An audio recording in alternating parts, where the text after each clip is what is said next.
First letter to the Corinthians. Blessed be the God and Father of our chapter 1 and verse 3. Fight the good fight. Timothy chapter 6.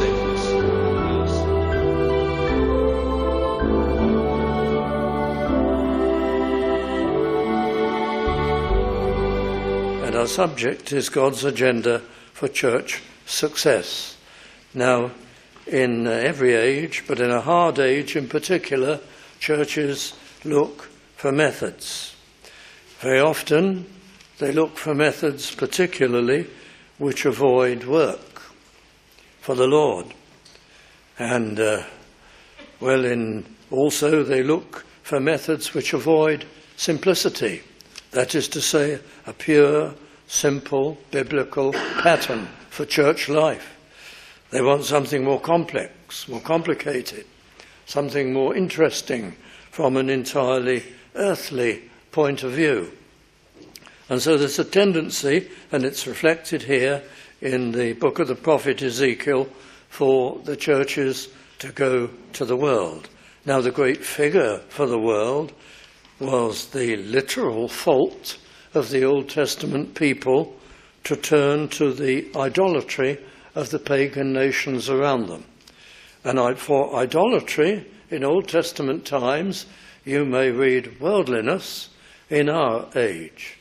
Now, it's true, so many of the Bible study books won't tell you that. Even those that are evangelical and reasonably sound. They may expound the history and the meaning of the prophecy and the effect upon the Jews and upon the nations round about, but there won't be any up-to-date application so often. And this is a recent thing, the last century and a half. The spiritual purpose and message and meaning has been neglected in favour of simply an historical outworking of the passage. Well, we're looking at Ezekiel rather patchily over these weeks to see personal lessons, and we've been studying in particular Ezekiel's own call to ministry and the things that were emphasised for him to concentrate on and focus on. But here's just 3 chapters, 15, 16 and 17, which really have a tremendous amount to say to churches in every age. So here is Ezekiel. He's with the captives who have been taken away from Jerusalem. He was taken in 597 BC with about 10,000 others, and he's situated maybe 150 miles, if we understand the location of the place rightly, 150 miles southwest of Babylon, the city itself in Babylonia. And so he ministers to fellow captives, and his message undoubtedly reaches down into Jerusalem, where Jeremiah was. In Babylon is Daniel, and he's really called by God to a great, almost a diplomatic mission. But then as time goes by, he prophesies also, and his messages are here in the book of Daniel. There's Ezekiel with the captives, and there's Jeremiah in Jerusalem. And there were other prophets contemporary with them, but not so major, obviously, as those 3.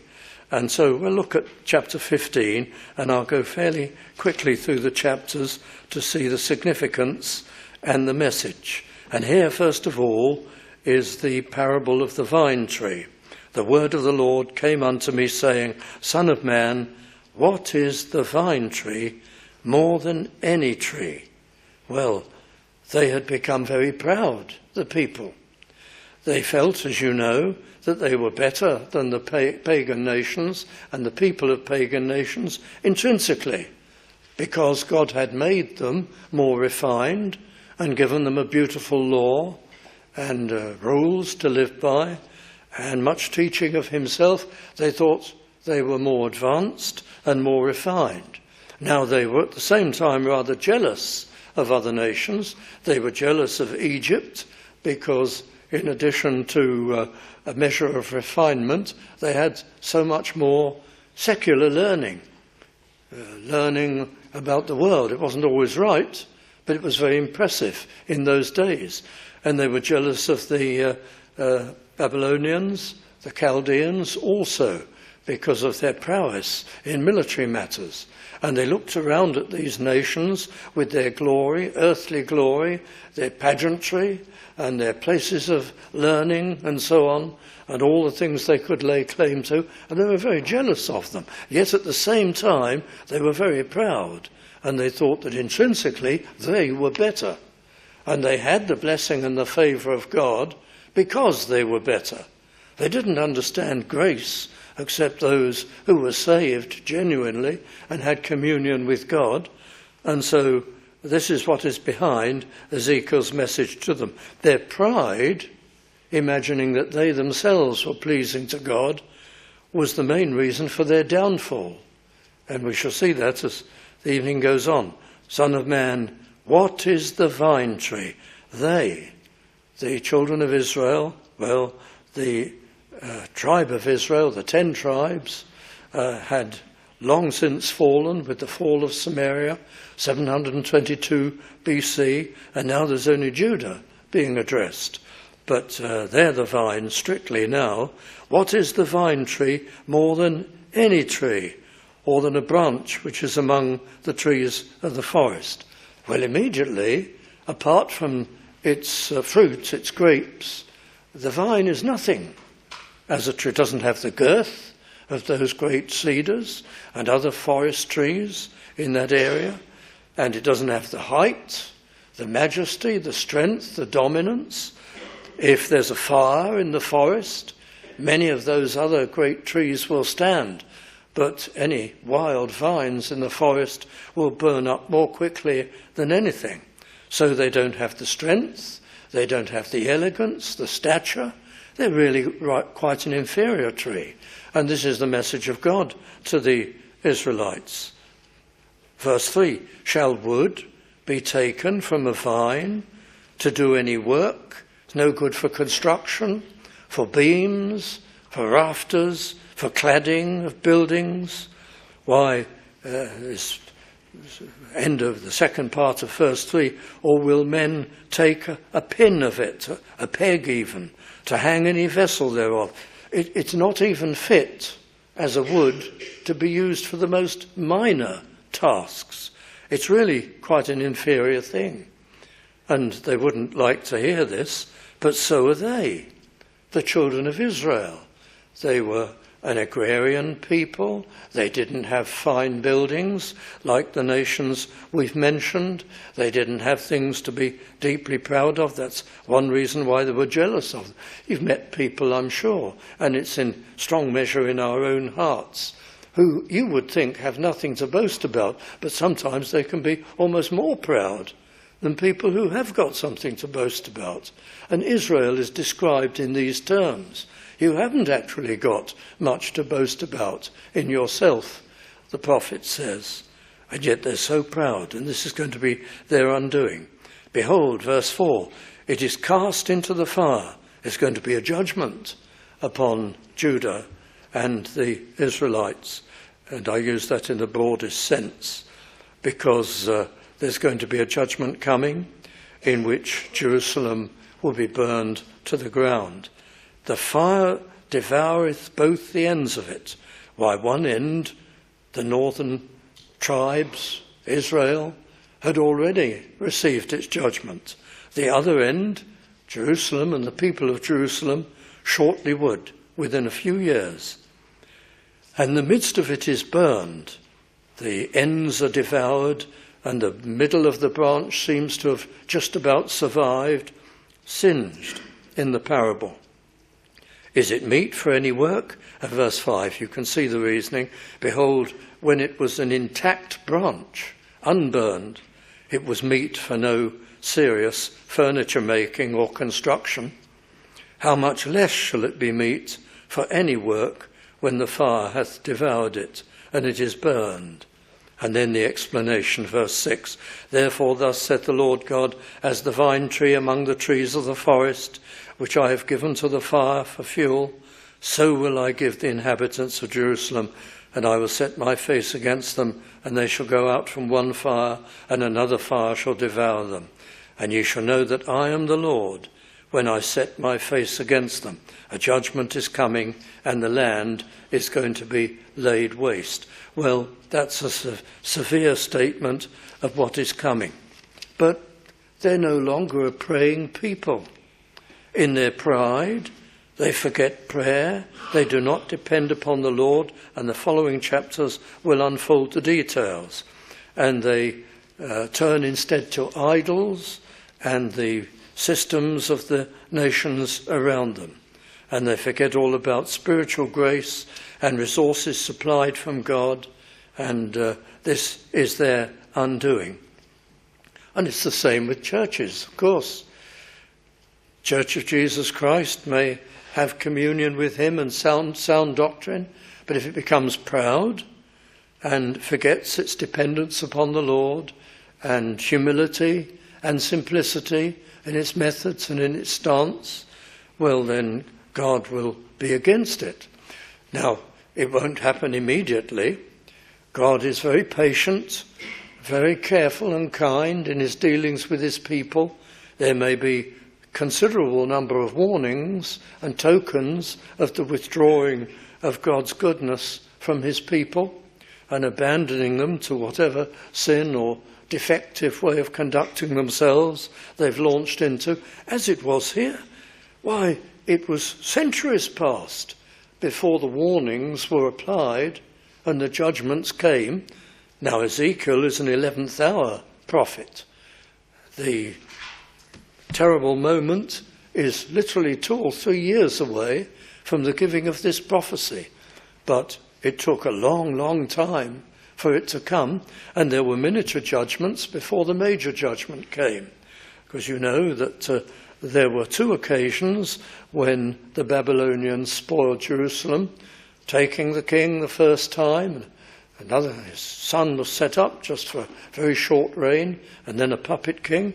And then the second time, taking the 10,000, and still they were not warned, and still they did not turn to the Lord. And then Nebuchadnezzar came and destroyed the entire city. But it was the outcome of several centuries of warning, strictly. And so it is today. You see Christian people, dear Christian people, many of them, in churches, allowing their leaders to bring about the most terrible worldliness and turning to worldly devices and methods. And nothing happens to them. Well, it doesn't seem to. A judgment doesn't come. So they think, well, we're all right. And other people say, well, those churches seem to be unmarked, untouched. But God will withdraw his hand, and he will eventually demonstrate his anger when his people go off track and proud and leave humility and simplicity and obedience to him behind. Now, the 16th chapter is the longest chapter of the book of the prophet Ezekiel, and it's very severe, and it gives details. But some of them are very beneficial to us. You think of us, the churches of Jesus Christ. Would it be true to say of us that we are actually weaker than the worldlings around us in many ways? Would it be true to compare this statement about the Israelites? Well, look at yourselves. You're like a low vine in a forest compared with the mighty trees. You're actually an inferior people. Would it be fair to say that of Christians set among worldlings? Do we reflect this parable? Well, we do, in many ways. Because, for example, we're not fighting people. The weapons of our warfare are not carnal. Church of Rome got that wrong for centuries, still does, would get it wrong if she was allowed to. But she made herself an earthly kingdom and defended herself and expanded her boundaries, her borders by warlike means. But true churches, Bible churches, can't do that. We don't have any earthly weapons. no military arm. We're not unified, and the world, for all its fragments, is unified in its ideologies in many ways. But we're not. We're organised strictly into independent churches. See how in the history of the church we've wanted to be like the world. No, all Baptists must get in to a big denomination to defend their interests. They must be a nationwide group. Then they'll have influence. Then they'll have power. But that's not how God organises us. He organises us into individual, autonomous churches. But Lord, you've stripped us of power. Wouldn't we make a much bigger noise and have much more influence if we could be organised into one great denomination? And that's what the ecumenical movement says. All the denominations must be one, and then the world will listen. So we're struggling to imitate the world. When the world looks for influence, it organises itself into large units and so on. But the Lord has pinned us down with autonomous churches, and we have to rely on him. And actually this is infinitely more powerful because he is the hearer and the answer of prayer. So with humility and simplicity, we're to stay with his methods. But so often we won't, and we don't. And today, with the internet, it's amazing how many churches that are independent around the world, they go crazy in their quest for heroes.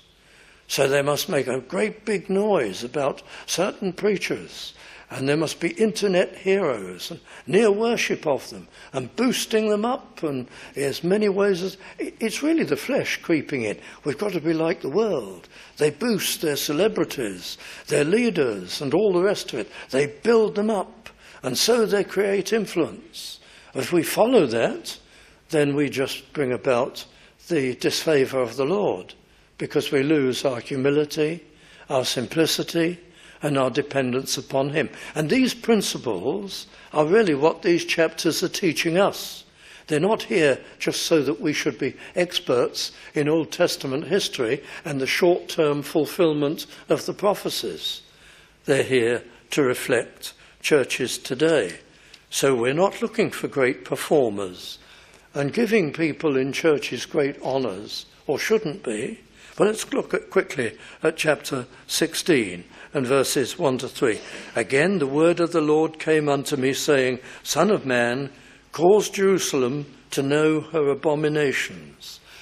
The Hebrew word, which is translated abomination, refers to something disgusting, something which is to be loathed and abominated. And an idol was such. Now, if we don't like the message of Ezekiel, the churches and their ministers and their people should be humble, should go for simplicity, should avoid the arm of flesh and fleshly methods, should obey the simplicity of the Word of God. If they don't like that, do you know what they do with these passages? They talk solely about idolatry. This is about idolatry. Of course, we're not guilty of that. What idolatry represents today, or the form in which it takes today, is not investigated, because that would be embarrassing. Because really we want to be idolaters. We want to be worldly. We want to use worldly methods, and so on. You see, it's a trick of interpretation. But the meaning of the passage is to see the equivalent of idolatry.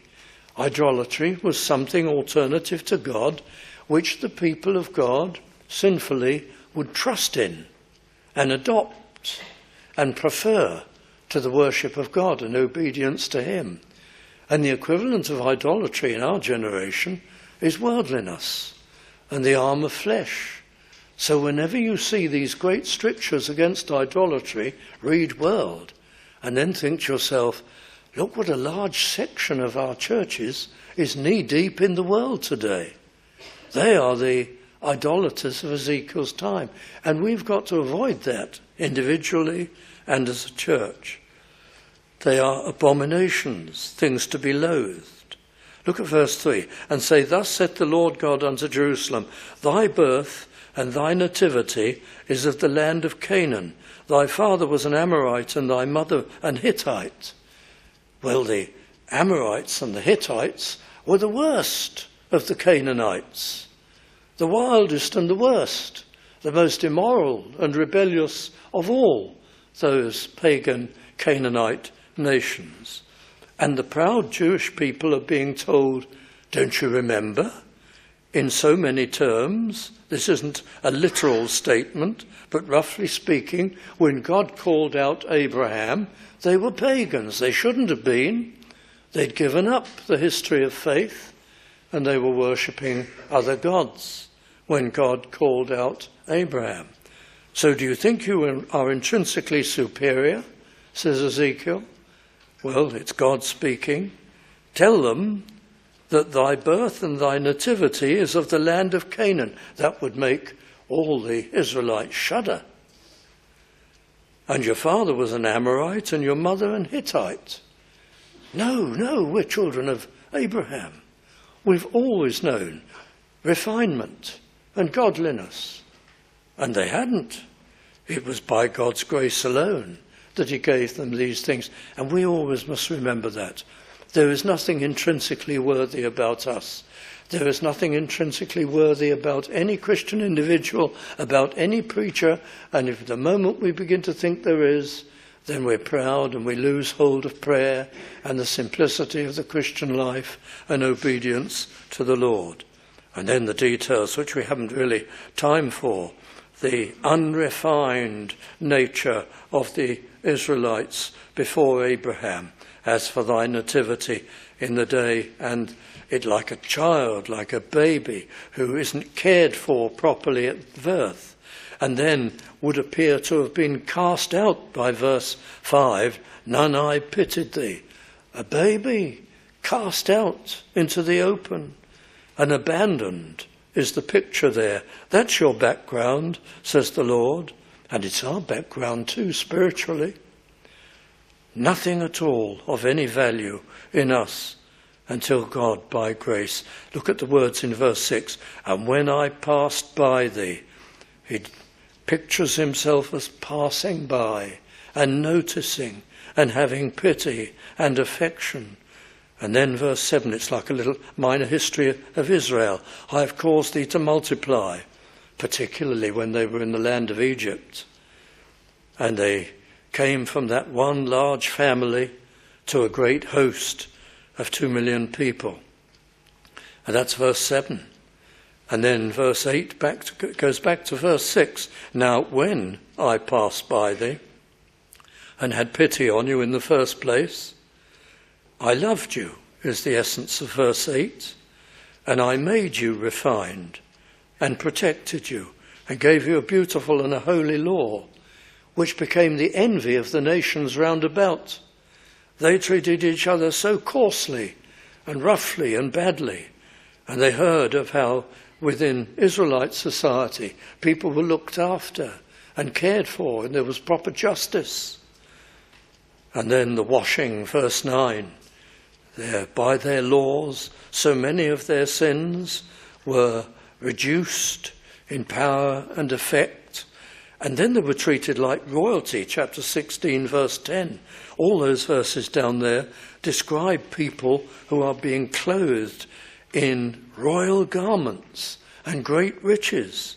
I gave you knowledge and understanding and a revealed word of truth in addition to those beautiful laws. I gave you preachers and a system of worship. I gave you miracles and blessings, guidance and promises for the future. You were treated just like a member of a royal family as a nation. And verse 14, thy renown went forth among the heathen for thy beauty, for it was perfect through my comeliness, which I had put upon thee, saith the Lord God. But, verse 15, the great but thou didst trust in thine own beauty, and playest the harlot because of thy renown. And then come the severe strictures and the condemnations and the warnings. Disaster. It's all pride that causes the disaster. And it comes into the churches. Satan is pressing it in all the time. Pride in accomplishments, pride in music and attainments and the things they imagine they can do. And it reflects exactly the children of Israel in ancient times. Verse 16, and of thy garments thou didst take, and deckest thy high places with diverse colours, show-offs, and committed spiritual adultery, left, right, and centre. Well, come down to verse 20. Look at this. It's so serious. Moreover, thou hast taken thy sons and thy daughters, whom thou hast borne unto me, and these hast thou sacrificed unto them to be devoured. Is that literal? Well, we know in some cases it was, but it's largely figurative. They sacrificed their sons and daughters by educating them into idolatry and allowing their children to see them as parents worshipping idols. So their children were doomed. They were trained up into syncretism, into idolatry. Happens today. I'm always trying to say to people, if you bring rock music and pop music into the church, the young people no longer know the difference between the church and the world. They're lost. It's hopeless. If they come to Christ and profess him, they're crippled believers from the very beginning because they don't know the difference between right and wrong, worldliness and spirituality. And so this applies to us. Moreover, worse and worse, you've even, is the sense, taken thy sons and thy daughters, whom thou hast borne unto me, presented to me, and sacrificed them at the same time to be devoured by the idolaters and idol gods, and slain them, verse 21, as if they'd gone through the fires of Moloch themselves. We had a testimony read on Monday exactly along these lines. A lady who for a time, seeking the Lord, yet at the same time clubbing night after night, and it was a worldling who said to her in so many terms, well, I'm disgusted at so-called Christians like you because you club all night and then go to church to pray. A worldling could see it, and that's in this passage. The world is disgusted. The Philistines think you're hypocrites, even Ezekiel says in these verses. And the Christians have gone into it, or the children of Israel in those days, step by step, and they haven't seen what they've become. Idolaters. People who have gone straight into syncretism. And worldliness in churches is like that. The churches can't see it anymore. They're proud of it. I'm told that when Dr. John Piper, when he was pastor in Minneapolis, introduced a rapper first into the Bethlehem Baptist congregation there, the congregation stood up and clapped and cheered and cried, exhilarated and delighted that now they'd come to this. You see, if you take people there by degrees, you do the most outrageous thing eventually, and they can't see anything wrong with it. Oh, we like this. We're happy with this. And this is reflected here. There is a development in the chapter. Things are constantly getting worse and worse. Let's go down to verse 43 of chapter 16. Because thou hast not remembered the days of thy youth, but hast fretted me, you might say, irritated or angered the Lord in all these things, behold, therefore, I will recompense thy way upon thine head. And God will now bring about the judgment upon them. And so those verses proceed to describe it. But then down to verse 60, what a remarkable change of tone. Nevertheless, I read this and I introduced it with the comment it was a messianic promise. So it is. Chapter 16, verse 60. Nevertheless, I will remember my covenant with thee in the days of thy youth, and I will establish unto thee an everlasting covenant. Ezekiel mentions this again in due course, and it's very clear he's talking about the New Testament covenant. Verse 61, then thou shalt remember thy ways and be ashamed. He also explains later that this will be achieved through a remnant. And that's what happened when Christ came to Jerusalem, and a remnant of Jews formed the nucleus of the New Testament church. Then shalt thou remember thy ways and be ashamed, when thou shalt receive thy sisters, thine elder and thy younger, and I will give them unto thee for daughters, but not by thy covenant. And I will establish my covenant with thee, and thou shalt know that I am the Lord. And then there'll be a great change and much blessing. So they'll move from lewdness and abomination of verse 58, and there'll be a new awakening and a time of blessing. And that's what needs to happen in our churches today. There are many who are faithful to humility and simplicity, but there are others who've just gone wholesale into worldliness. And things will get worse and worse. And reflecting these prophecies, the situation for them is doomed and lost. There are some who change. I remember some years ago being approached, and this has happened to me several times, but I tell you of this one occasion, by a man whose surname was Pentecost. He was Pastor Pentecost, and he pastored a church in the northeast of England, and he'd read Healing Epidemic. And this was in its early days, so late 80s, early 90s. And he had been so convicted, he'd researched his whole position and situation, and he abandoned Pentecostalism. And he began to preach to his church, thinking they would turf him out. But they were earnest people, it appears, and prayerful people, because by the grace of God, he turned the whole church round with very few people who did not change their minds, but who ran off, angry with him. And remarkable, especially as his name was Pastor Pentecost. And he's been in touch from time to time since, retired now. And then I could tell you about one or two other people, pastors, and one very eminent Pentecostal pastor who spoke to me only 4 years ago, who said, 15 years ago, this is what happened to me. And he told me about his change round completely. And he'd been one of their leading lights. And I hadn't realised. I'd knew the name broadly, but it's not our sphere, so I didn't know his circumstances.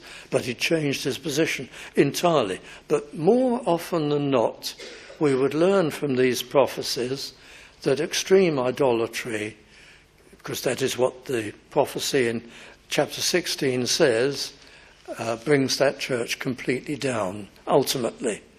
And there's no recovery. And there has to be a revival and a reformation in individual hearts, rather than in that institution. It's rare to see a change. We've time to look at this amazing 17th chapter. And the word of the Lord came unto me, still about pride, saying, Son of man, put forth a riddle, and speak a parable unto the house of Israel, and say, Thus saith the Lord God, A great eagle with great wings, long-winged, full of feathers, which hath divers colours, came unto Lebanon and took the highest branch of the cedar. Now, I must confess that this parable I have always found rather complex. And where the explanation begins, in verse 11, I found myself saying, why didn't Ezekiel start with verse 11? The explanation is quite straightforward and quite simple. It doesn't really need the parable. You're racking your brains trying to work out the parable, and then you come to the explanation, which says it all anyway. And you wonder, why is the parable there? Now, does that sound awfully irreverent? Questioning why a piece of scripture is there, which is a puzzle. Because it's a parable, well, as the Lord gave parables, and as Ezekiel often does, is easy and simple and straightforward. Maybe some of you won't find this difficult, but I always find it a strangely convoluted, twisted, full of detail, rather confusing parable. And you look at the explanation with relief. One explanation for a rather complex parable, I suppose, it was an age of parables, and one of Ezekiel's great problems is to get attention, because the people were very disinclined to listen to him. And it was very helpful to him to say something that was provocative, challenging, and compelling to hear. And then he proceeds to the explanation. Maybe if he'd started with his explanation, nobody would have listened to him. They would have seen at once where he was going, what he was saying, what he was condemning them of, and they wouldn't have followed. But anyway, we'll look at it because they were, in the light of the interpretation which Ezekiel gives himself, it comes to life. Verse 2, put forth a riddle and speak a parable unto the house of Israel. There's this great eagle. It's a much better eagle than the next one in verse 7. There's going to be a second eagle, which also has great wings and many feathers, but it isn't full of feathers, and it doesn't have diverse colours. It's rather an inferior eagle, large as it is. We'll learn from verse 12 on that the great eagle is the king of Babylon in verse 3, and that the second eagle in verse 7 is the Pharaoh of Egypt, which was very much inferior to Babylon at that time. But anyway, verse 3, there's a great eagle, comes to Lebanon, which stands for Jerusalem here, as the explanation tells us, and took the highest branch of the cedar, the reigning king, that is. Well, that's exactly what happened in 597 BC, when the Babylonians came and took the king. Verse 4, he cropped off the top of his young twigs. The explanation in due course will tell us that that's all the princes of the land and the prominent people. And the explanation will also tell us why the king of Babylon took all the princes and the prominent people, because he wanted to cripple the land. He wanted to leave it without intelligentsia, without rulers and leaders and prominent families who were used to that kind of function, so that it could never easily rise up against Babylon, because it would be stripped of its quality people. At least that was what he aimed to do. And leaving Israel, or at least the inhabitants of Jerusalem, as a very inferior people who wouldn't have the power or the ability to challenge the Babylonian regime and rule. That was their method, because if you're going to keep an empire which is as big as the Babylonian Empire, you better take all the brains away and all the rulers away, because you can't keep your full army in every place. You've got to rule with small numbers of officers and troops, region by region, so you better weaken your conquered enemy considerably. And that's why this was done. Verse 5, he took also of the seed of the land and planted it in a fruitful field. They're probably the captives, those who Ezekiel was with. And strangely and wonderfully, he looked after them. They had a hard time at first, but they were able to till their fields as long as they paid their homage and be fruitful. And verse 6, and it grew, and it became a spreading vine of low stature, which means that now the Israelites in Jerusalem and the captives were not a great nation anymore in any sense. And they're a low, bending vine, and they're dependent upon the king of Babylon. That's what it says in the later verses, interpreting verse 6.